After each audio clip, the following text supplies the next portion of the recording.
Was für ein monströses Teil!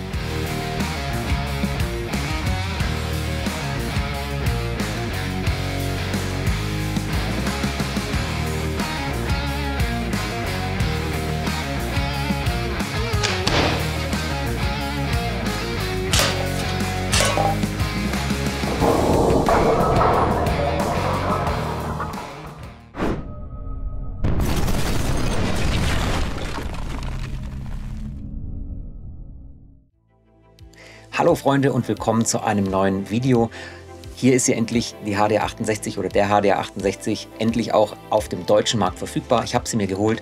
Wenn ihr meine Videos, meinen Kanal kennt, wisst ihr ja, dass ich ein großer Fan der HDR50 bin. Ich habe dazu auch schon einige Videos gemacht und ja, dementsprechend hoch sind meine Erwartungen auch an den großen Bruder, den HDR68. Das hier wird erstmal ein reines Review zur HDR68 werden, also ich werde hier noch nicht in allen Einzelheiten die HDR68 mit der HDR50 vergleichen. Das würde hier schlichtweg den Rahmen sprengen, aber so ein Video wird es auch noch geben und sobald das online ist, werde ich euch das dann auch verlinken entsprechend, falls es euch interessiert, könnt ihr da gerne reinschauen. Jetzt aber geht es erstmal rein um die HDR68.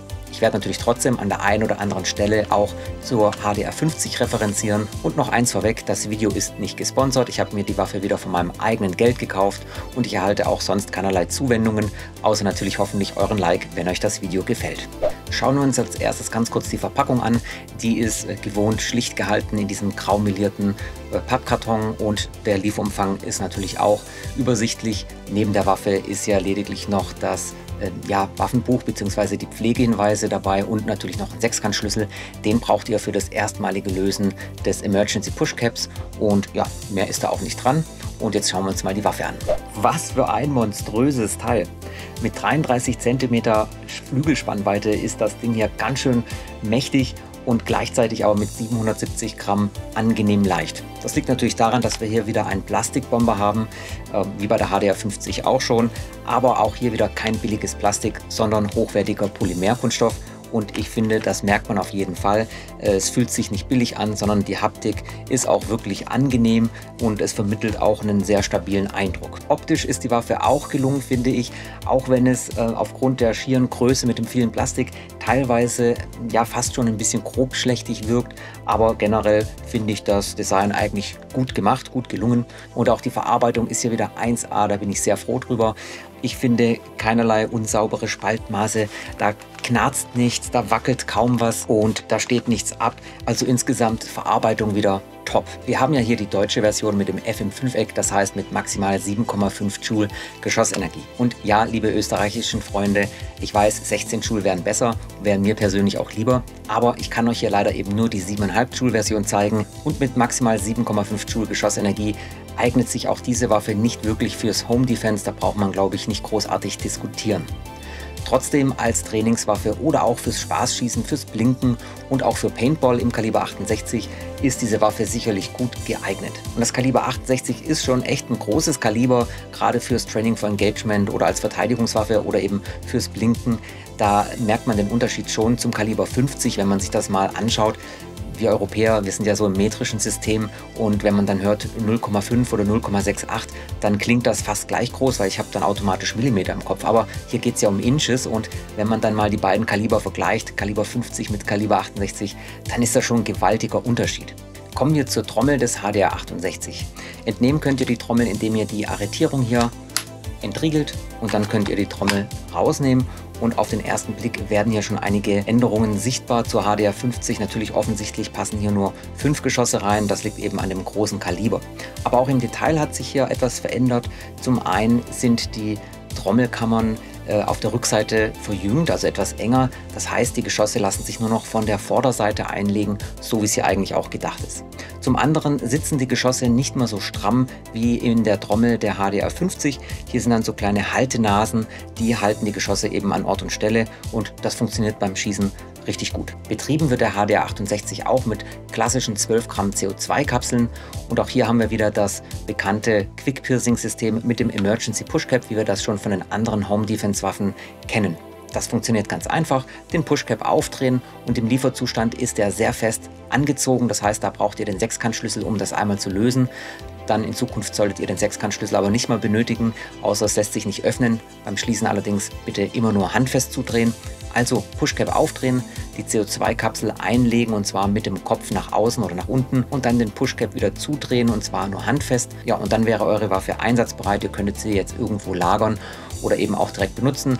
Wenn ihr sie dann verwenden wollt, dann genügt ein leichter Schlag hier auf den Abo-Button, auf den Pushcap und dann wird erst die Kapsel angestochen und ihr habt die volle Leistung verfügbar.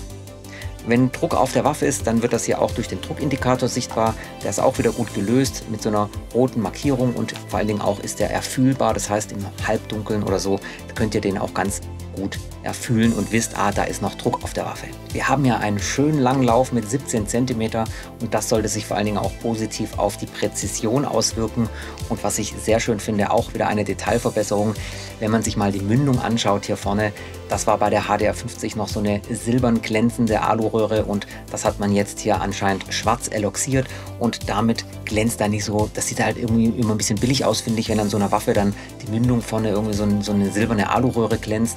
Hier hat man das wunderschön geschwärzt und damit sieht die Mündung auch dunkel und bedrohlich aus, wie sich das gehört. Dann haben wir ja auch wieder eine offene Visierung mit Kimme und Korn, die sind feststehend und eine Detailverbesserung hier aber.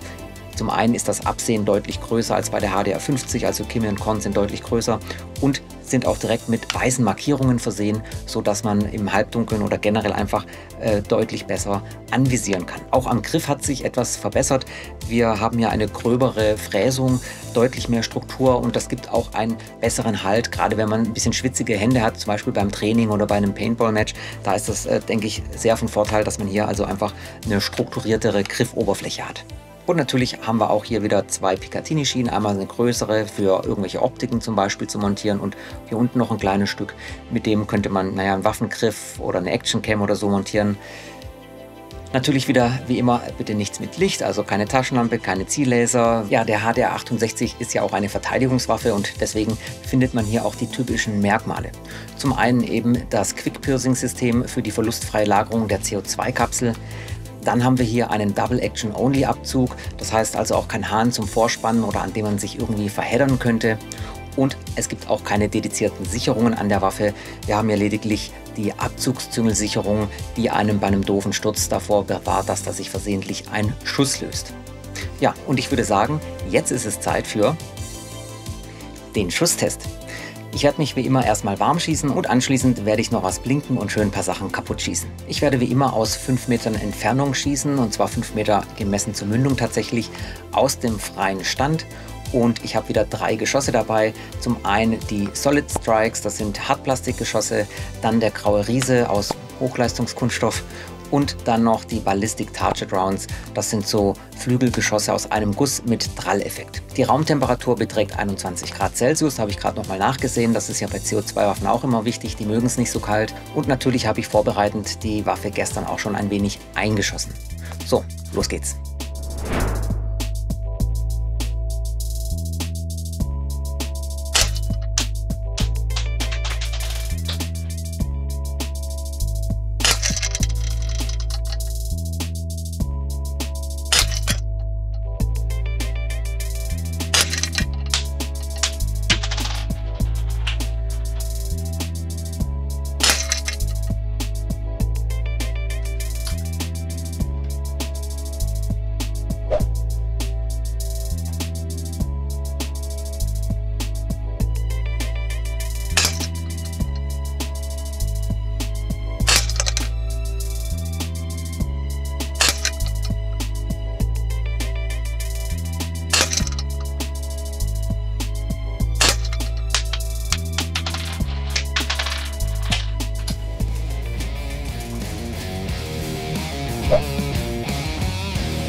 Ja, bei meinem Review zur HDS 68 hatte ich ja erwähnt schon, dass man Glück oder Pech haben kann, dass eben nicht jedes Exemplar, das aus der Fabrik kommt, immer genau dieselbe Leistung hat bei CO2-Waffen. Da kann man auch mal ein schlechteres Exemplar erwischen. Hier habe ich richtig Glück gehabt und ich freue mich da auch drüber. Schade, dass ich nicht noch mehr Lagen von dem Versandkarton übrig hatte. Das hätte mich wirklich mal interessiert, wie weit das da durchgeht. Aber beim Glas haben wir auch gesehen, nicht nur die Weinflasche, die kommt ja häufig bei YouTube-Videos zum Einsatz, wenn Leute blinken, sondern auch mein dickes, kompaktes Weißglas, diese Apothekerflasche. Auch das ist kein Problem für den HDR 68, wenn man eben genau trifft in der Mitte und keinen Streifschuss macht oder sowas. Also das passt auch wunderbar. Wie anfangs schon erwähnt, sind 7,5 Joule natürlich zu wenig, um für den Bereich Home Defense oder Verteidigung interessant zu sein. Dennoch aber finde ich, als Trainingswaffe oder eben auch als Spaßwaffe zum Blinken ist das Teil ja richtig gut geeignet. Im Bereich Paintball konnte ich jetzt nicht testen, da bin ich jetzt selber nicht unterwegs, aber da gibt es ja auch spezielle YouTube-Kanäle, die genau in dem Bereich diese Waffe testen. Aber fürs Blinken definitiv kann ich da die HDR 68 empfehlen. Ich finde, Umarex hat ja wieder abgeliefert. Eine tolle CO2-Waffe mit einer guten Verarbeitung und einer sauberen Leistung.